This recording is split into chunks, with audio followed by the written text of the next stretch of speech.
வாழ்க்கையில் ஆயிரம் ஆயிரம் மாற்றங்கள். அந்த நினைவுகள் நெஞ்சினில் திரும்பிட திரும்பிட ஏக்கங்கள்.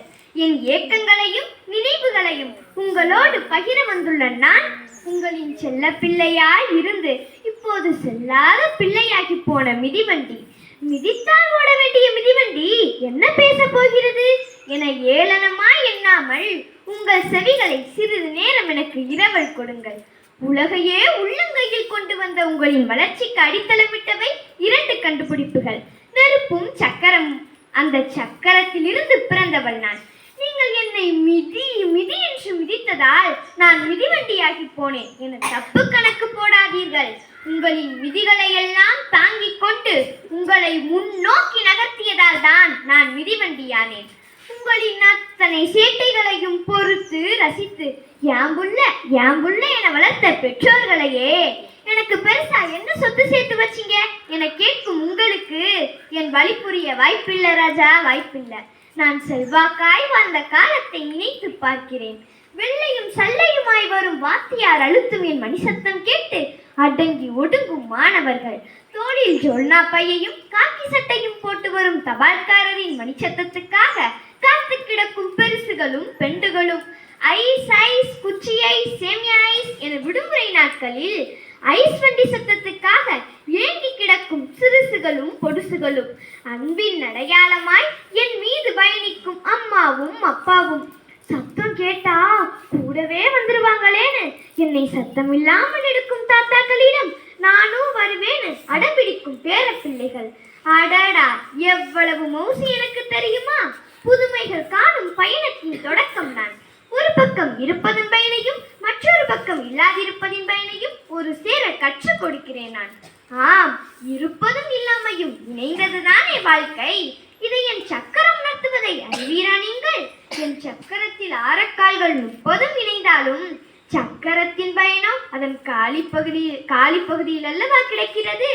அடிக்காத பெல், கட்டை தேய்ந்து போன பெடல், எரியாத டைனமோ, கலன்று கலன்று விழும் செயின் என எத்தனை குறைகள் இருந்தாலும் என்னை ஓரங்கட்ட மாட்டார்கள் அன்று. ஆனால் இன்று என்னிடம் எல்லாம் இருக்கிறது. அழகாகவும் பளபளப்பாகவும் இருக்கிறேன். ஆனால் மூளையில் கிடக்கிறேனே. 1 மணி நேரத்திற்கு 2 ரூபாய் என வாடகைக்கு எடுத்து என்னில் வலம் வந்தோர் பலர் தெரியுமா உங்களுக்கு? மிதிவண்டி விழாமல் ஓட்ட முடியாது, விழுவது இயற்கை, எழுவதே வாழ்க்கை என்று சொல்லியே ஓட்டியதால் தான் அன்று குழந்தைகள் வாழ்வில் எத்தனை அடி விழுந்தாலும் அதை எதிர்த்து வாழ்ந்து காட்டினர்.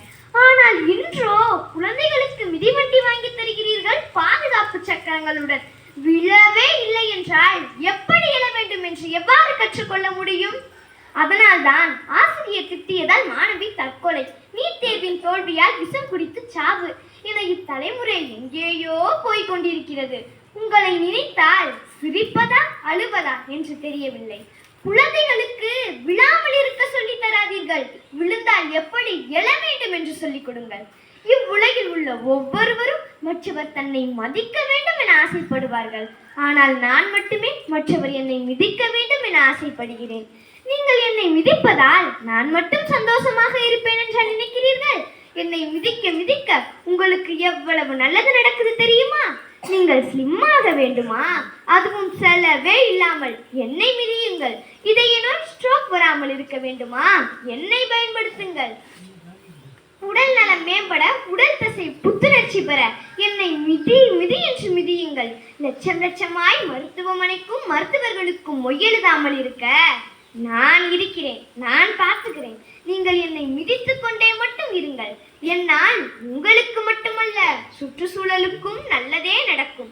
உலகையே உழுக்கும் காற்று மாசுபாடு என்னால் நடக்கவே நடக்காது. எரிபொருள் செலவும் மிச்சம், பட்ஜெட்டிலும் துண்டு விழாது. பக்கத்து வீடுகளுக்காவது, அருகில் உள்ள கடைகளுக்காவது, அடுத்த தெருவுக்காவது என்னில் பயணியுங்கள். ஓட்டாத மிதிவண்டி, ஓடாத மிக்சி கிரைண்டர் இருக்காமா, கையை காட்டுங்க, நாங்க வாங்கிக்கிறோம் என்று பழைய சாமான் வாங்குபவரின் சத்தத்திற்கு எனக்கு முதலிடம் கொடுக்காதீர்கள். நீங்கள் என்னை ஓட்ட பழகுங்கள், உங்கள் சந்ததியினருக்கும் பழக்குங்கள். என்னில் பயணிப்பது இழிவானது இல்லை என இத்தலைமுறைக்கு எடுத்துச் சொல்லுங்கள். பழையவையெல்லாம் பழமையல்ல, அன்பும் பண்பும் பழையவைதான். ஆனால் அதை தூக்கி எறிந்து விட்டால் வாழ்வுக்கு அர்த்தம் எது? மூத்தோர் சொன்ன முதுமொழிகளை முதுகில் சுமந்தால் மட்டும் போதாது, வாழ்வாக்க வழி செய்வோம். நான் உங்களிடம் கேட்பதெல்லாம் ஒன்றே ஒன்றுதான். என் மிதிவண்டி பயணத்தை பழமை என பரணில் தூக்கி போடாமல் என் கூடவே பயணியுங்கள். உங்களை எப்படியெல்லாம் வாழ வைக்கிறேன் என்று அனுபவித்து பாருங்கள் என கூறி விடைபெறுகிறேன். நன்றி, வணக்கம்.